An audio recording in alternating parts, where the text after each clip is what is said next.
Hello everyone, I'm the Terror in a Mask, and today I'll tell you the story of Jeff the Killer. Not that. Gosh fucking darn it. Wait, actually, that's much better. Oh my god! I am noob! No, now I'm becoming pro! Okay, yeah. I'm gonna tell the story about Jeff, the fucking killer, and not of the attack of that little child, but how he became Jeff. Let us begin.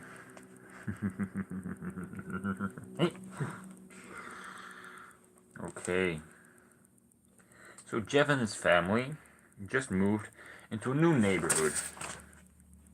His dad had gotten promotion. Wow, great job, jackass. Had gotten a promotion at work. They thought it would be nice to live in one of those fancy neighborhoods. So, oh Jesus, I think, oh no, I didn't want too far. I went exactly where I wanted to be. Jeff and his brother Lou couldn't complain though.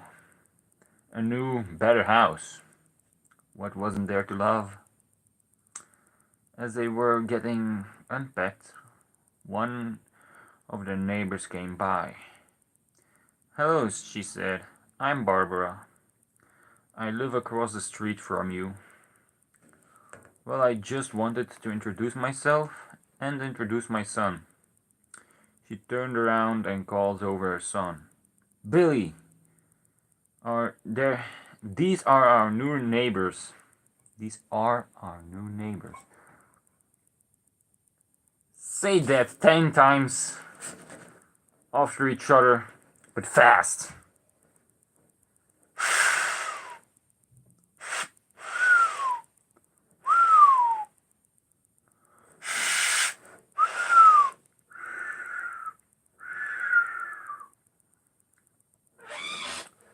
I will whistle like that now, cause this doesn't sound good. It's like a bird in an aircraft.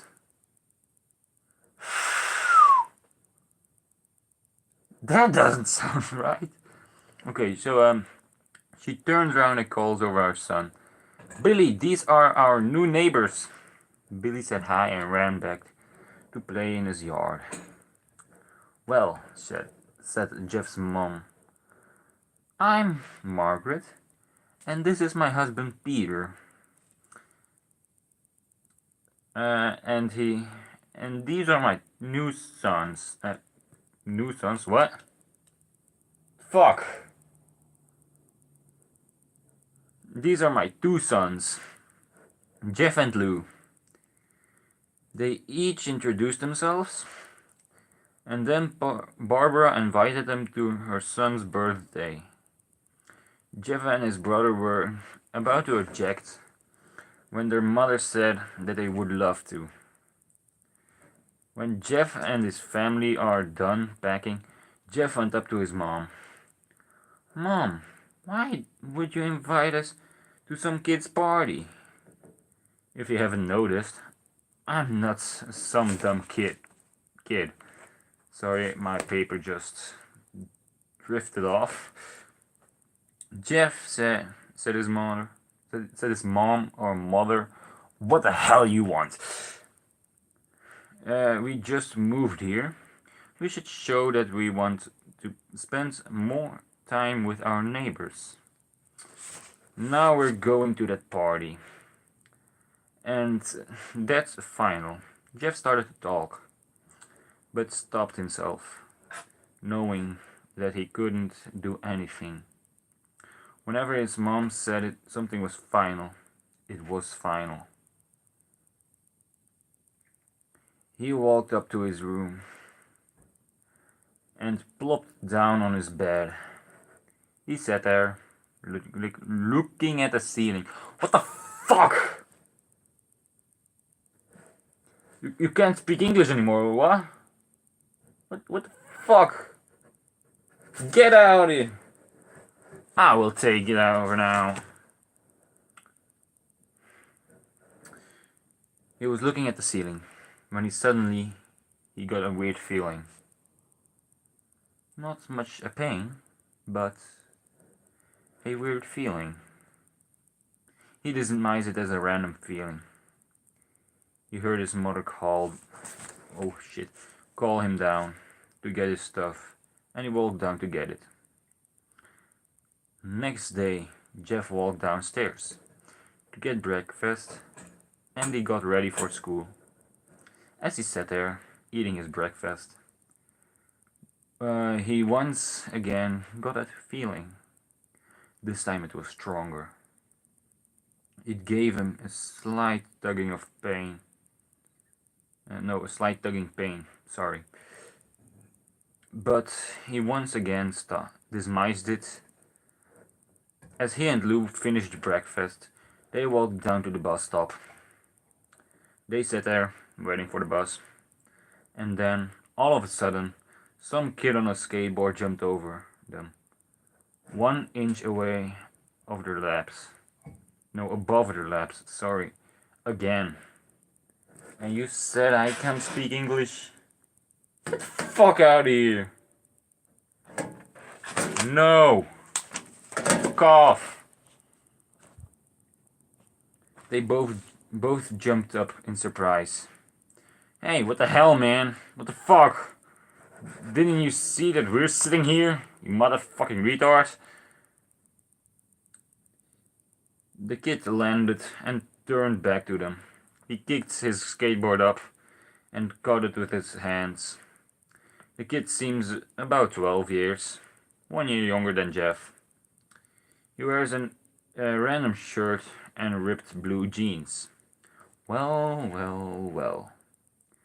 It looks like we got new meat. Suddenly 2 other kids appeared. One super skinny and the other one was huge. Well, since you're new here, I'd like to introduce ourselves. There's Keith. Jeff and Lou looked at the skinny kid. Sorry, my mask was getting on my nerves. He had a dopey face that you would expect a sidekick to have. And he's Troy. He looked over at the fat kid. No, they looked over at the fat kid. Talk about a tub of lard. This kid looked like he hadn't exercised since he was crawling. And I, said the first kid, I'm Randy. Now, for all kids in this neighborhood, there is a small prize for the bus fare if you drift my catch.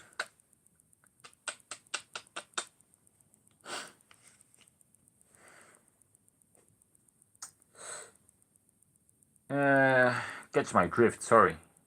Drift my catch. Get the fuck out of here! You get the fuck out of here or I will knock your teeth out. Sorry, I'm going. I'm going. Lou stood up, ready to punch the lights out of that kid's eyes. When one of his friends pulled a knife on him. Tss, tss, tss. I hoped you would be more cooperative. But it seems we must do it the hard way.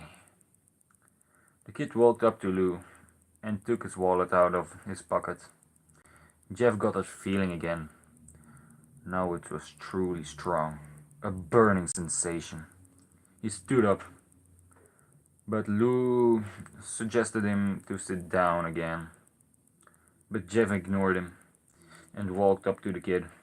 Listen here, you little punk. Give my bro's wallet back or else. Randy put the wallet in his own pocket and pulled out his own knife, sorry. Listen here. Oh, no. I'm fucking sorry. I was about to read it again. Um. Oh. And what will you do? Just as he finished the sentence, Jeff popped the kid on the nose. As Randy reached for his face, Jeff grabbed the kid's wrist and broke it. Randy screamed. Jeff grabbed a knife from his hands. Troy and Keith rushed Jeff, but Jeff was too quick. He threw Randy on the ground. Keith lashed at him, but Jeff ducked and stabbed him in the arm. Keith dropped his knife and fell to the ground and screaming. Troy rushed him too. But Jeff didn't even need the knife. He just punched Troy right in the stomach, and Troy went down. As he fell, he puked all over. Lou couldn't do anything but look amazed at Jeff. Jeff, how did you... That's all he said. They saw the bus coming, and they knew they would be blamed for this whole thing. So they started running as fast as they could. As they ran, they looked back and saw the bus driver rushing over to Randy and the others. As Jeff and Lou made it to school, they didn't dare to tell what happened. All they did was sit and listen. Lou just thought of that as his brother beating up a few kids, but Jeff knew it was more. Wait a minute, I lost it. Sorry. It was something scary. As he got that feeling, he felt how powerful it was. The urge to just hurt someone. He didn't like how it sounded, but he couldn't help it. He was feeling happy. He felt the strange feeling go away and stay away for the entire day of school. Even as he walked home due to the whole thing near the bus stop, and how he probably wouldn't be taking the bus anymore, he felt happy. When he got home, his parents asked him how his day was, and he said in somewhat a creepy voice, "It was a wonderful day." Next morning, he heard a knock at the front door. He walked down to find 2 police officers at the door. His mother looked at him in an angry look. What the fuck? Why can't I speak English that good anymore? It is a joke, okay? I didn't mean what I said, okay? I can't speak English. I know that sentence wasn't the best sentence ever. It was a joke. That sentence was a joke. Get it straight. Okay, his mother looked back at him with an angry look. "Jeff, these officers told me you attacked 3 kids. That it wasn't a regular fight. They were stabbed, son. Stabbed, for God's sake." Jeff's gaze fell to the floor, showing his mother that it was true. "Mom, they were the ones who pulled the knives on me and Lou." "Son," said one of the cops, "we found 3 kids. 2 stabbed, 1 having a bruise on his stomach. And we have witnesses proving that you fled the scene. Now, what does that tell us? Jeff knew it was no use. He couldn't say that he and Lou had been attacked, but hadn't attacked. Wait, sorry. He couldn't say him and Lou had been attacked. But then there was no proof. It was not them who attacked first. They could say that they were fleeing. They couldn't say that they were fleeing. Weren't fleeing. What the fuck? I can't read anymore. They couldn't say that they weren't fleeing, because truth be told, they were. So Jeff couldn't defend himself or Lou. Son, call down your brother. Jeff couldn't do it, since it was him who beat up the kids. Sir, it was me. I was the one who beat up those kids. Lou tried to hold me back, but he couldn't stop me.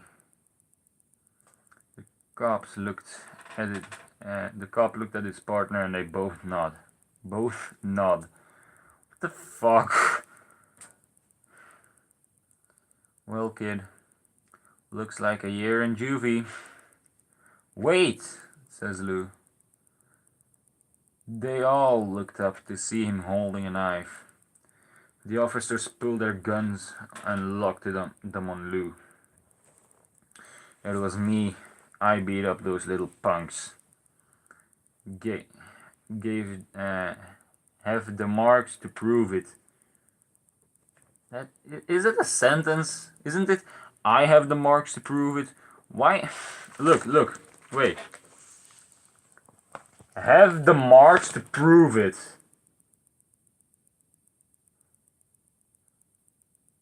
Wait, can you see it? Have the marks to prove it. Isn't it I have the marks to prove it? What the fuck? Have the marks to prove it. He lifted up his sleeve and revealed cuts and bruises, as if he was in a struggle. Son, just put the knife down, said one of the officers. Lou held up the knife and dropped it to the ground. He put his hands up and walked over to the cops. No, Lou, it was me. I did it. Jeff had tears running down his face. Poor bro. Trying to take the blame for what I did. Well, take me away, said Lou. The cops led Lou to the patrol car. Lou, tell them it was me. Tell them. I was the one who beat up those kids. Jeff's mother put her hands on his shoulder. Jeff, please, you don't have to lie. We know it was Lou. You can stop. Jeff watched helplessly as the cop car speeds off with Lou inside. A few minutes later, Jeff's dad pulled up the driveway. Seeing Jeff's face, knowing something was wrong. Son, what is it? Jeff couldn't answer. His vocal cords were strained from crying. Instead, Jeff's mother walked his father inside to break the bad news. Never break news, please. Tell people the news, but don't break it. Because otherwise it would be broken, literally broken. And how would you glue it together? It's not like there's some news glue or something. What the fuck? Okay, but to break the bad news to him as Jeff wept in the driveway. After an hour or so, Jeff walked back into the house. Seeing that his parents were both shocked, sad and disappointed. He couldn't look at them. He couldn't see how they thought of Lou when it was his fault. He just went to sleep, trying to get the whole thing out of his mind. 2 days went by, with no word of Lou at GDC. No friends to hang out with. Nothing but sadness and guilt. That's until Saturday, when Jeff is woken up by his mother with a happy, sunshiny face. "Jeff, it's the day," she said as she opened up the curtains and let light flood into the room. What's today?" asked Jeff as he was struggling to keep himself awake. "Why? It's Billy's party, for God's sake." He was fully awake now. "Mom, you're joking, right? You don't expect me to go to some kid's party after..." There was a long pause. "Jeff, we both know what happened. I think this party could be the thing that brightens up the best days. Now get dressed." Jeff's mother walked out of the room and downstairs to get ready herself. He fought himself to get up.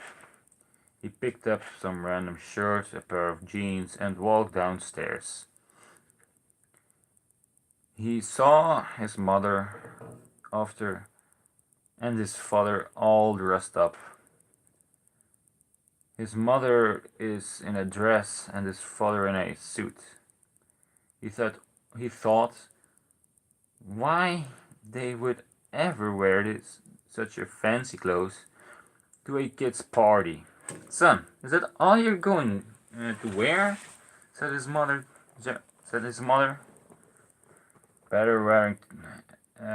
Better than wearing too much," he said. His mother pushed down the feeling to yell at him and hid it with a smile.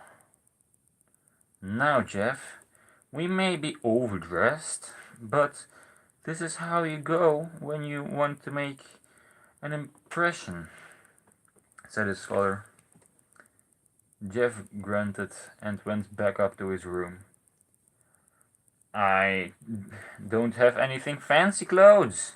I don't have any fancy clothes. Sorry, I can go," he yelled downstairs. "Just pick out something," called his mother. He looked around his room. He looked around in his room for what he could call fancy.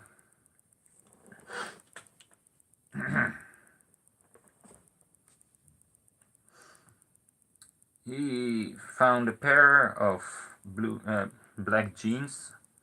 Ooh, black jeans. I have those too, but I want more.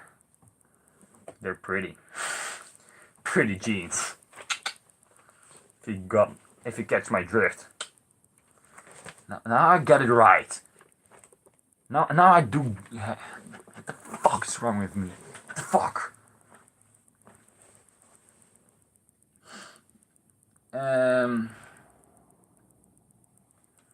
Wait, where was I? Yeah, a pair of black jeans. He had for special occasions, and the undershirt. He couldn't find a shirt to go with it, though.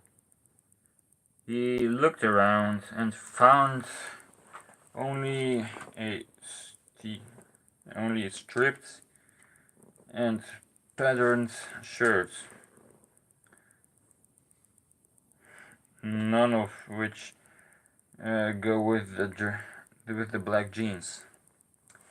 Finally, he found a white hoodie and put it on. "You're wearing that?" they both said. His mother looked at her watch. "Oh no, no time to change. Let's just go." Wait, okay. She said as she heard it, not hurting, but you know what I mean. As she let Jeff and his father out the door. They crossed the street over to Barbara and Billy's house. It's going to be a long video, so if you're watching, please. And she knocked on the door. And it appeared that Barbara, just like his parents, way overdressed. As they walked inside of, all Jeff could see were adults, no kids. "The kids are out in the yard. How about you go and meet some of them?" said Barbara. Wait, can I see when somebody top chats, live chat? No, I can't. Nope, nobody is reacting. Thanks.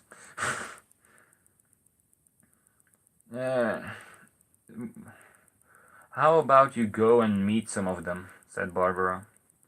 Jeff walked outside to the yard, full of kids. They were running around in weird cowboy costumes and shooting each other with a plastic gun. He might as well be standing in a Toys R Us. Suddenly, a kid came up to him and handed him a toy gun and a hat. "Hey, wanna play?" he said. "Oh no, kid, I'm way too old for this stuff." The kid looked at him with a weird puppy dog face. "Please," said the kid. "Fine," said Jeff. He put on the head and started pretending shooting at the kids.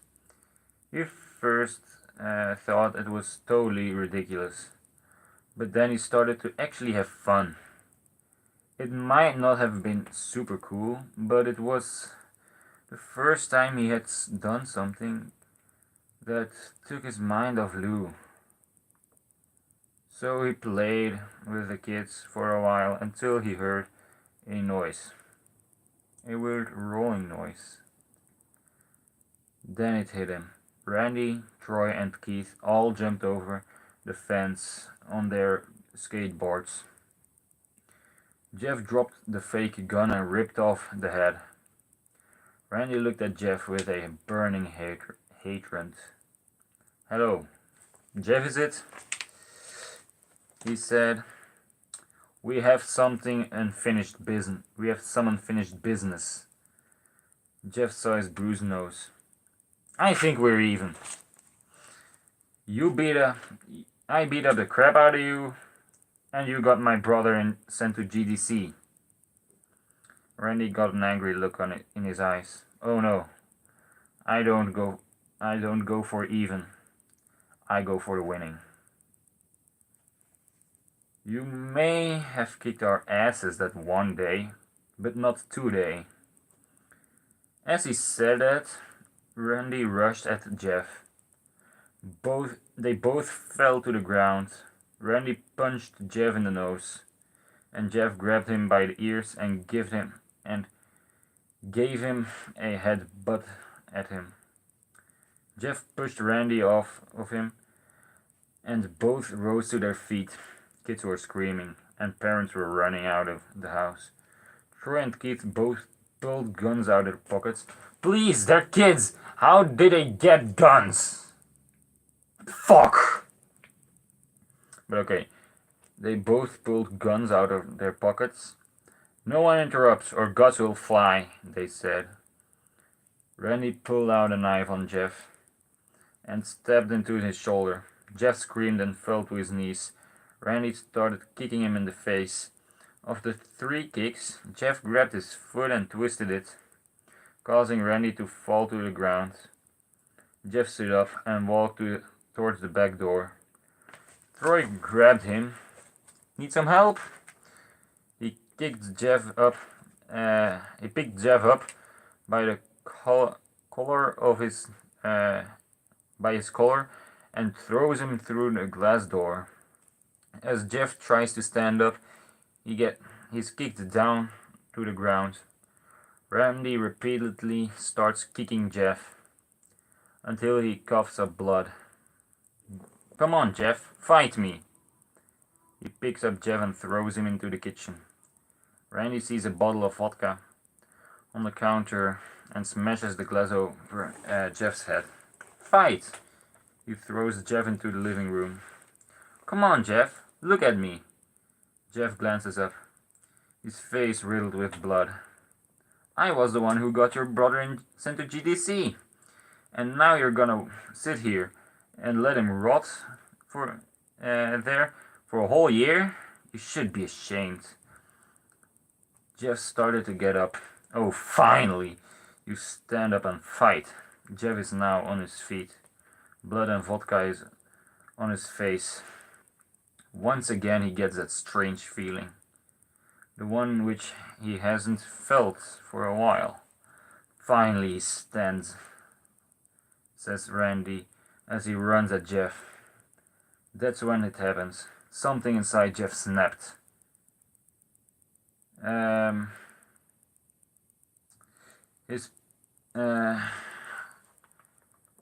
His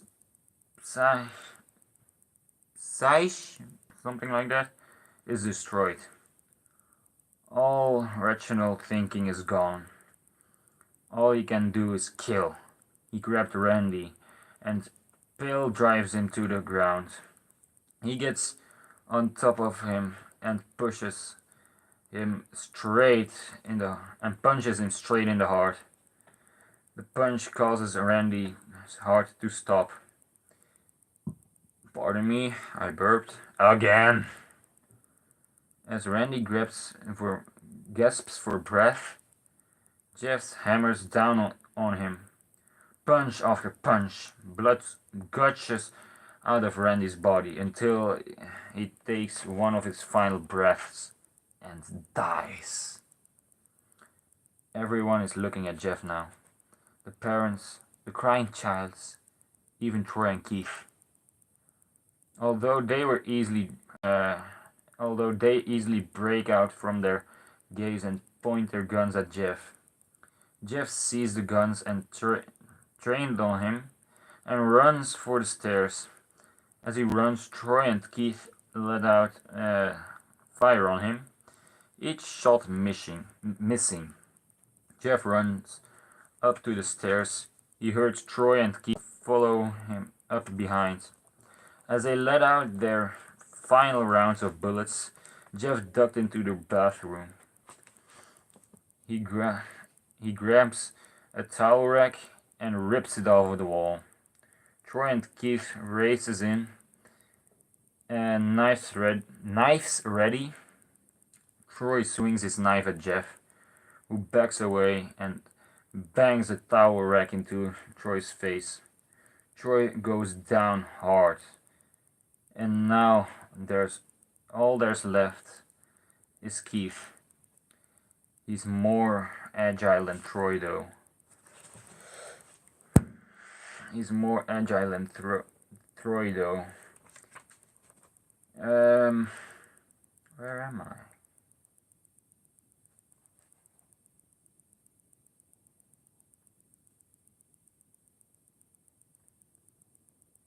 Yeah, okay. Ducks when Jeff swings the towel rack. He dropped the knife and grabbed Jeff by the neck.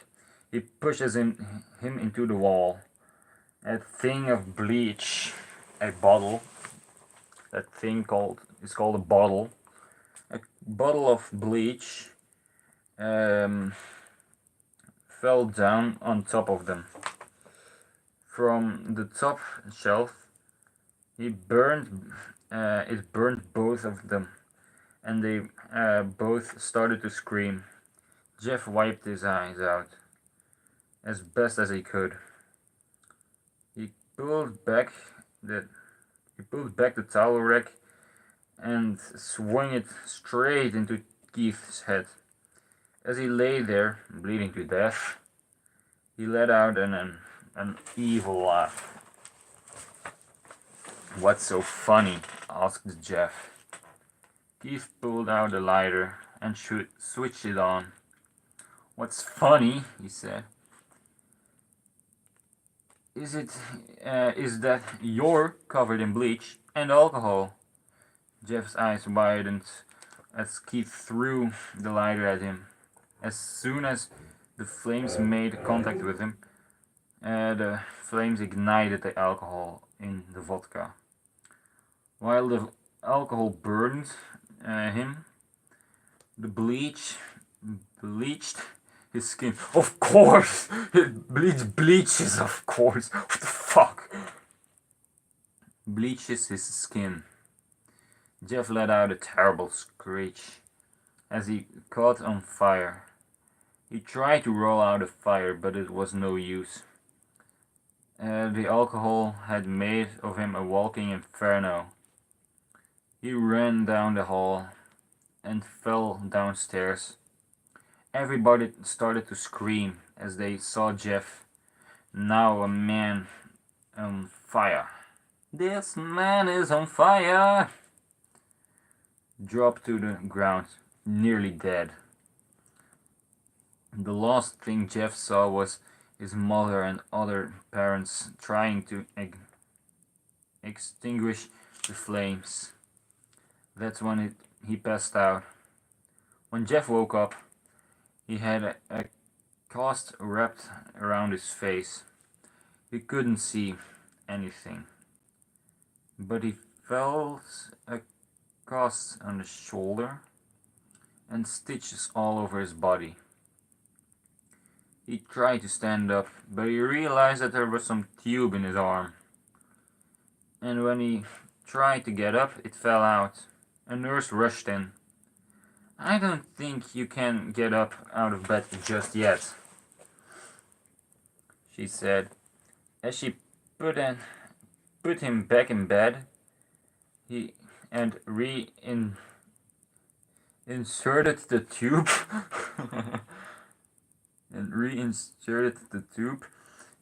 Jeff sat there, with no vision, no idea of his surrounding. Finally, after hours, he heard his mother. "Honey, are you okay?" she asked. Jeff couldn't answer though. His face was covered. And now he was unable to speak. "Oh, honey, I have great news. After all the witnesses told the cops that Randy confessed to trying to attack you, they decided to let you go." This made Jeff almost balled up, stopping halfway, remembering that the tube coming out of his arm. "He'll be out by tomorrow, and then you will finally be able to get it again." Jeff's mother hugs Jeff and say her goodbyes. The next couple of weeks were those where Jeff and his was visited by family. Then came the day where his bandages were removed. His family were all there to see it. What he would like to look like, Jeff's face would look like. That's not a fucking sentence. His family were all there to see it. What he would look what the fuck to see what would look like what he would look like. Okay, there is the sentence.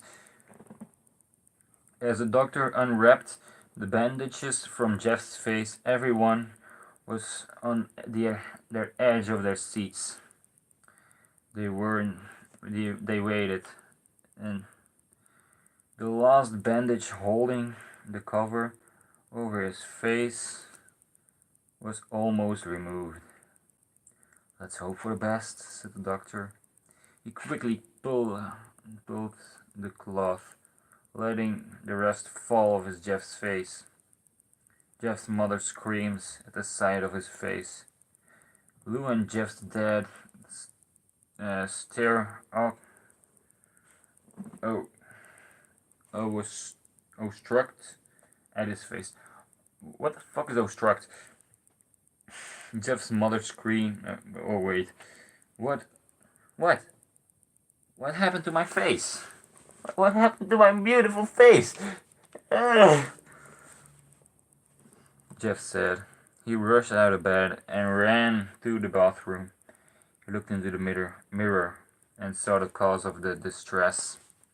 His face. It's horrible.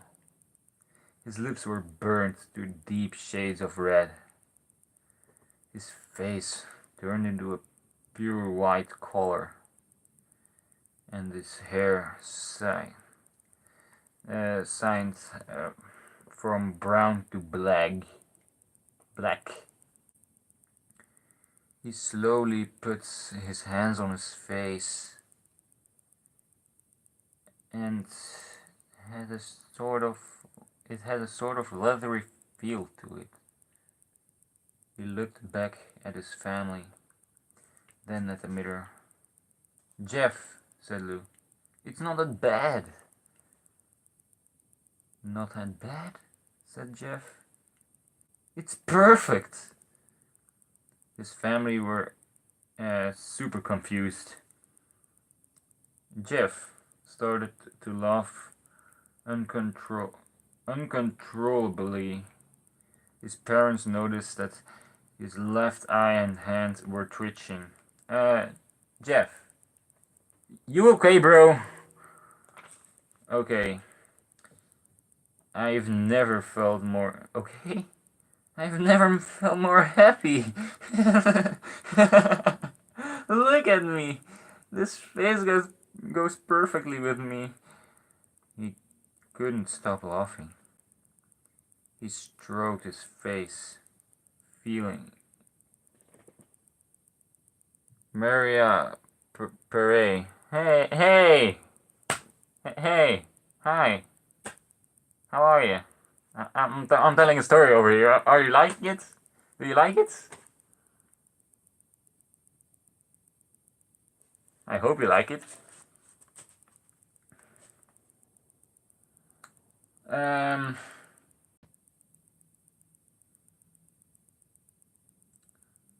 Where was I?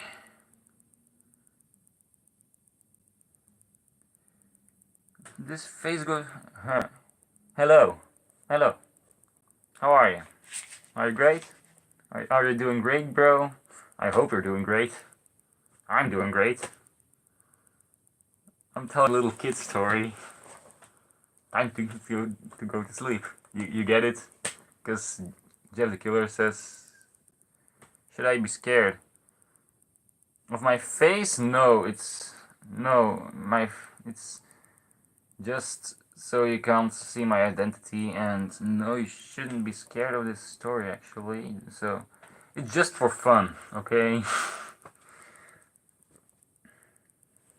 Okay. Okay.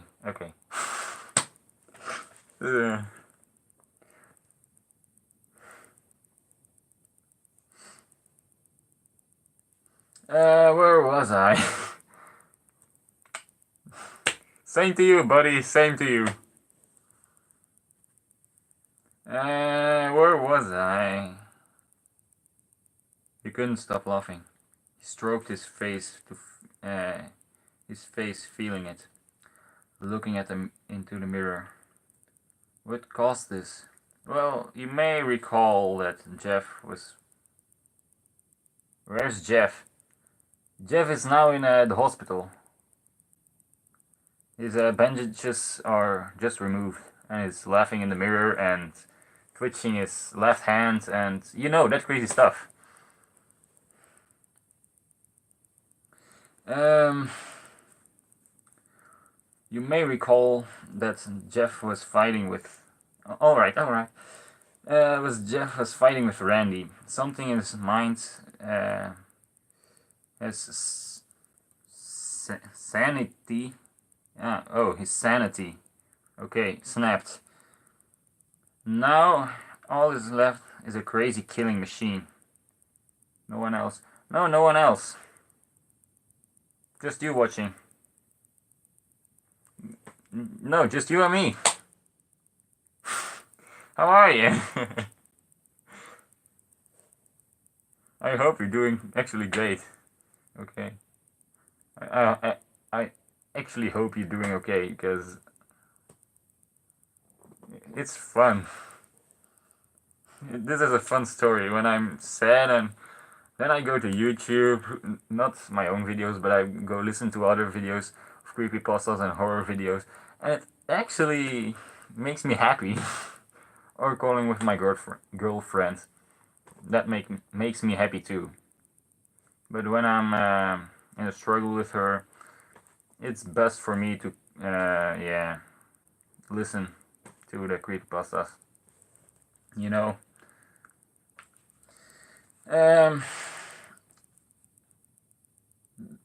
That's it. That is, his parents didn't know. Doctor, said Jeff's mom, is my son alright, you know, in his head? Oh yes, this behavior is typically for patients that have taken very large amounts of painkillers. Because I'm just 13 years old. No, I'm not alone. Wait, what do you mean with alone? That's a great question of me. What do you mean with alone? Because I have girlfriends. So if you mean alone from no relationship, no. No, I'm not alone. But I'm alone here in my room, so yeah. In that way, I'm alone. But okay.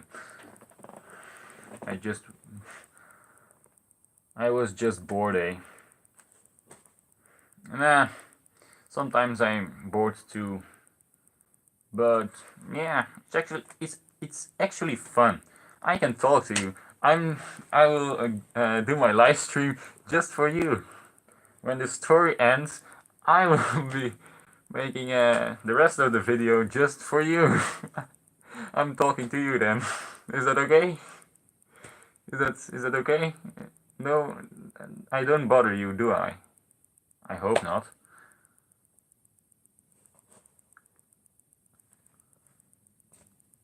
Am I bothering you? That's the question now.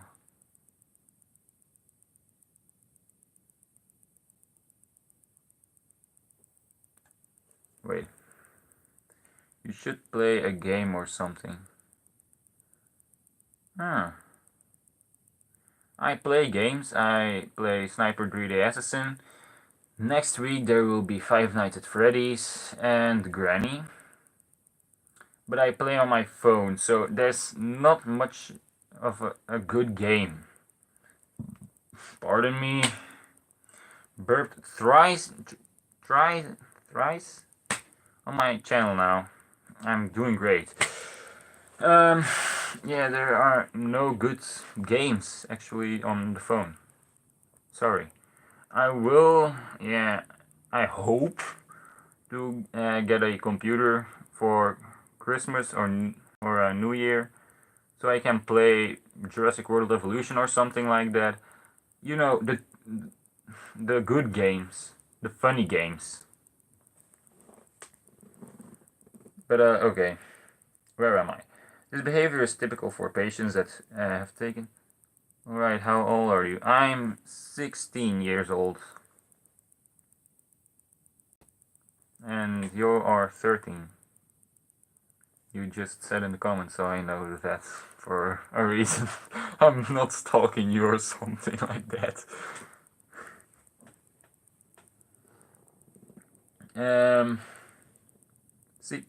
No, not 60, 16.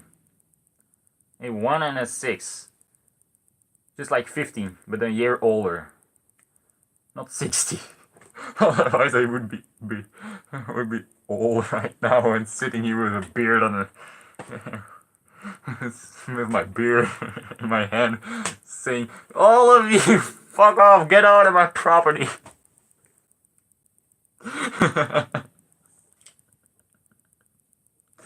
Get off my property now. No, it's a joke. 16. Yes, 16.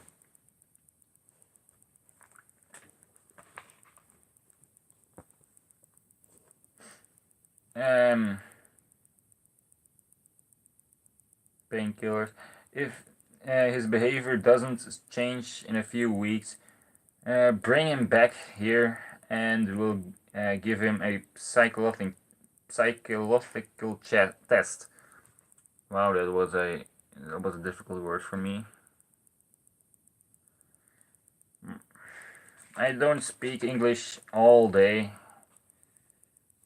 but sometimes I speak English, so I'm not bad at it, but I'm not the best at it too, so... Are you... Wait. Are you depressed? Because you sound depressed. Yes, I'm in a depression, yeah, but... Yeah. I'm getting out of it, so... It's going better.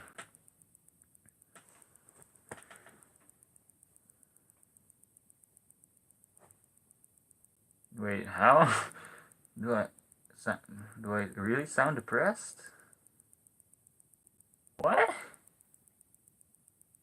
Bye, I guess. Bye.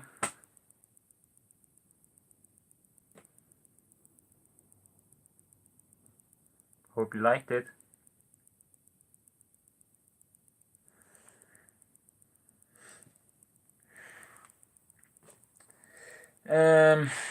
Oh, thank you, doctor. Jeff's mother went over to Jeff. Jeff, sweetie, it's time to go. Jeff looks away from the mirror. His face still formed into a crazy smile. Okay, mommy. His mother took him by the shoulder and took him to get his clothes. This was what came in, said the lady at the desk.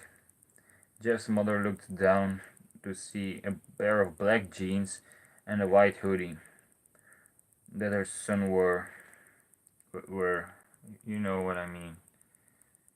Now they were clean of blood and stitched together. Jeff's mother led him to his room and made him put on his clothes. Then they left, not knowing that this was their final day of their lives. After that night, Jeff's mother woke up at a sound coming from the bathroom. It sounded like someone was crying. She slowly walked over to see what it was. When she looked into the bathroom, she saw a horrible sight. Jeff had taken a knife and carved a smile into his cheeks. Jeff, what are you doing? Asked his mother. Jeff looked over to his mother. I couldn't keep smiling, Mommy. It hurted after a while. Now I can smile forever. Jeff's mother noticed his eyes, ringed in black. Jeff, your eyes. His eyes were seemingly never closing. I couldn't see myself. I got tired, and my eyes started to close. It burned. I burned out my eyelids, so I could forever see myself. My new face. Jeff's mother slowly started to back away, seeing that her son was going insane. What's wrong, Mommy? Aren't I beautiful? Yes, son, she said. Yes, you are. Let me get your daddy, so he can see your face too. She ran into the room. She shook Jeff's dad from his sleep. Honey, get a gun. She stopped as she saw Jeff in the doorway holding a knife. Mommy, you will lie to me. That's the last thing they heard as Jeff rushed at them with a knife, gutting both of them. His brother Lou woke up, startled. What? Startled by some noise. He didn't hear anything else, so he shut his eyes and tried to go back to sleep. As he was on the border of slumber, he got a strange feeling that someone was watching him. He looked up before Jeff hands covered his mouth. He slowly raised the knife, ready to plunge into Lou. Lou threshed here and there, trying to escape Jeff's grip. Shh, said Jeff. Just go to sleep. That was the end. I hope you liked it. Next week I will be telling you the creepypasta of Laughing Jack. I hope you all liked it. And good talk, I guess. I see you all next time. Goodbye. Oh yeah, and don't forget to share this with your friends, like and subscribe, and ring the bell button. See you all next time. Goodbye. Goodbye. Goodbye.